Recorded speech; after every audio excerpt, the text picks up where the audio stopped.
Bharatiya Janata party ये दावा करती है कि आदिवासी समाज के विकास के लिए भाजपा ने जो सोच और दिशा तय की है वो पहले आजादी के बाद से किसी दूसरे दल ने नहीं की है। वहीं जनजातीय समाज का कैसे विकास हो, कल्याण का क्या रोड मैप हो, इन तमाम मुद्दों को लेकर केंद्रीय मंत्री अर्जुन मुंडा से खास बातचीत की हमारे संपादक ब्रजेश राय ने। झारखंड में जनजातीय समाज में एक बार फिर से भारतीय जनता पार्टी विश्वास जमाना चाहती है, यानी उनका विश्वास जीतना चाहती है। और इसी बाबत कल रांची के मोरहाबादी मैदान में जेपी नड्डा राष्ट्रीय अध्यक्ष भी आए थे और साथ में केंद्रीय मंत्री अर्जुन मुंडा भी थे, बाबूलाल मरांडी थे, रघुवर दास थे, दीपक प्रकाश थे। लेकिन अभी हम बात करना चाहेंगे देश के जनजातीय मामलों के मंत्री अर्जुन मुंडा जी से। मुंडा जी, बहुत बहुत स्वागत आपका। और आपसे जानना चाहूँगा कि आपके पास जो विभाग है वो पूरे देश के जनजातीय समाज के कल्याण के लिए है। कल जो रैली हुई और उसके बाद आपकी योजनाएं क्या है? देखिए, सबसे पहले तो मैं आपको ये बता दूं कि पिछले कई वर्षों के अनुभव इस देश के आदिवासियों को हुआ है, जिस अनुभव के कारण ये आप कह सकते हैं कि उनके बीच में कई सवाल ऐसे खड़े होते रहे हैं जिस सवाल का जवाब स्वयं में भी, शासन में भी नहीं ढूंढ पाए, ऐसा परिस्थितियों का निर्माण होता चला गया। लेकिन यदि अब 2014 के बाद इस देश के अंदर आदिवासी और आदिवासी क्षेत्रों के व्यवस्थामूलक विषयों को ध्यान में रखते हुए आदिवासी समाज के जो प्रमुख विषय है उसको समझने का प्रयत्न एक नए सिरे से हुआ है।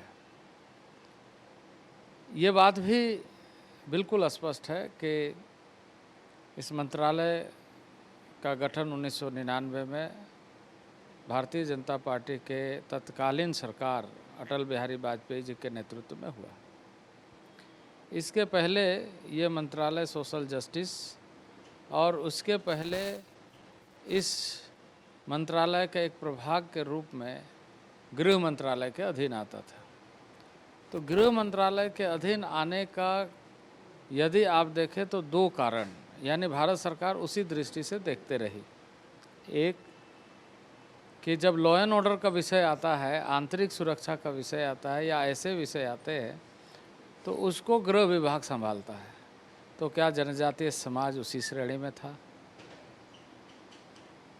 दूसरा, उन्हें सुरक्षा देने की दृष्टि से जब व्यवस्था, परंपराएं और जीवन पद्धति एक नैसर्गिक जीवन को प्रस्तुत करता है, एक नैसर्गिक व्यवस्था को प्रतिबिंब करता है, तो फिर उन्हें सुरक्षा देने के बात कह करके गृह मंत्रालय में वर्षों तक क्यों रखा गया।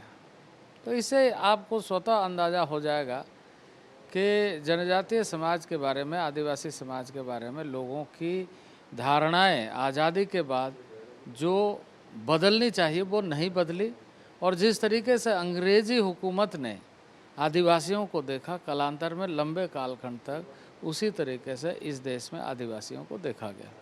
ये बड़ी बात केंद्रीय मंत्री अर्जुन मुंडा जी कह रहे हैं कि यानी भारतीय जनता पार्टी ने जनजातीय समाज को समझा, परखा और एक अलग से मंत्रालय का निर्माण भी किया। लेकिन कई ऐसे आज के समय में प्रासंगिक विषय हैं जिन विषयों को लेकर कल्याणकारी योजनाएं क्या हो, ये हम जानना चाहेंगे केंद्रीय मंत्री जी से। देखिए, पहले तो मैं आपको ये बता दूं कि हर कार्य के पीछे ये विषय महत्वपूर्ण रखता है कि उसका अप्रोच क्या है, उसकी सोच, उसकी समझ और उसके लिए योजना और उसका कार्यान्वयन। तो इन सारे चीज़ों को यदि आप देखेंगे तो अब इन सारे चीज़ों पर विशेष तौर से ध्यान रखते हुए यह सुनिश्चित करने की बात और उसको कैसे धरातल पर उतारा जाए ये कोशिश हो रही है। और इस कोशिश में लगातार मैं ये कहूँगा कि गुणवत्ता के साथ कैसे हो ये सुनिश्चित किया जा रहा है। और इसलिए यह मंत्रालय अब सारे मंत्रालयों के साथ इस बात को ध्यान में रखते हुए कि समग्र विकास की जो संकल्पना है भारत को सशक्त बनाने की जो संकल्पना है, उसके मूल में भारत की आदिकाल की जीवन पद्धति को संरक्षण संवर्धित करते हुए सोचना और उसको कार्यान्वित करना, तो उसके मूल में जनजातीय समाज है। और इसीलिए उसके अभिमान, उसके स्वाभिमान, उनकी परंपराएं, उनके जीवन पद्धति, इन सारे चीज़ों को आगे बढ़ाना चाहिए। और इसी को ध्यान में रखते हुए हमारी योजनाओं का सूत्रण हो रहा है। और उसी बात को हम इस तरीके से बल दे रहे हैं ताकि स्वाभिमानी समाज अपने को आत्मनिर्भरशील बनाते हुए जिन उम्मीदों के साथ जनजातीय समाज ने स्वतंत्रता आंदोलन में या स्वतंत्रता आंदोलन के पहले से लगातार ऐसे शासकों का विरोध किया, उसके खिलाफ आवाज़ उठाई, क्योंकि उसके मूल तत्व उसमें यही थे कि हमारा जो आत्मनिर्भर आत्म स्वाभिमान और आत्मनिर्णय का अधिकार है, और इसके साथ साथ जो हमारा नैसर्गिक व्यवस्था है उस पर किसी तरह का हमला न हो। तो इन सारी बातों को ध्यान में रखते हुए इम्प्लीमेंटेशन का कार्य बहुत तेज़ी से चल रहा है। एक पक्ष जहां डेवलपमेंट प्रोग्राम का है, वहीं दूसरा सबसे इम्पोर्टेंट पक्ष है कि संवैधानिक व्यवस्था के तहत उन अधिकारों को इस तरीके से सुनिश्चित किया जाए कि वो आश्रित जीवन नहीं बल्कि समर्थ जीवन बिता सके। चलिए सर, एक अंतिम सवाल आपसे कि आदिवासी समाज कैसे अपने घर में ही रहें, पलायन ना करे। एक बड़ी समस्या न केवल झारखंड में बल्कि देश के कई हिस्सों में, इसके लिए आपकी क्या पहल है? देखिए, ऐसा है कि पलायन होना चाहिए, यह आपकी धारणा गलत है। लेकिन पलायन किस तरह का होना चाहिए, ये बड़ा विषय है। शिक्षा, शैक्षणिक दृष्टि से समर्थ होकर के यदि कहीं पलायन करता है तो उसे पलायन नहीं बल्कि देश के लिए योगदान कहा जाएगा। लेकिन रोजगार की बात अगर हो, यदि उसकी विपन्नता है, वो समर्थ नहीं है, उनको उस तरह के संसाधनों को में जुड़ नहीं पा रहा है, तो ये चिंता का विषय है।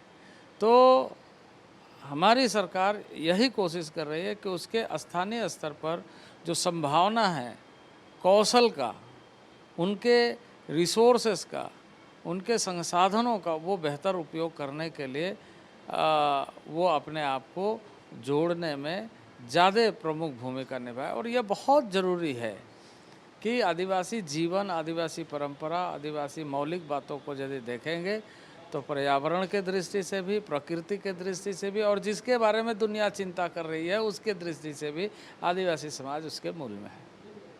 ये बड़ी बात कही केंद्रीय मंत्री अर्जुन मुंडा जी ने, और ये चूंकि झारखंड के मुख्यमंत्री भी रह चुके हैं, 3 बार इन्होंने सत्ता संभाली है। केंद्र में जब महत्वपूर्ण विभाग मिला तो इसके साथ ही आदिवासी जनजातीय समाज के कल्याण के लिए इनके जो भाव हैं वो बताते हैं। हालांकि ये बहुत सार गर्भित बातों से अपनी बात को रखते हैं, शब्दों का प्रयोग करते हैं, लेकिन अगर उनके भाव को देखा जाए तो अर्जुन मुंडा जी की तरफ पूरे देश की निगाह है। कैमरा पर्सन राजेश के साथ ब्रजेश राय, समाचार प्लस रांची।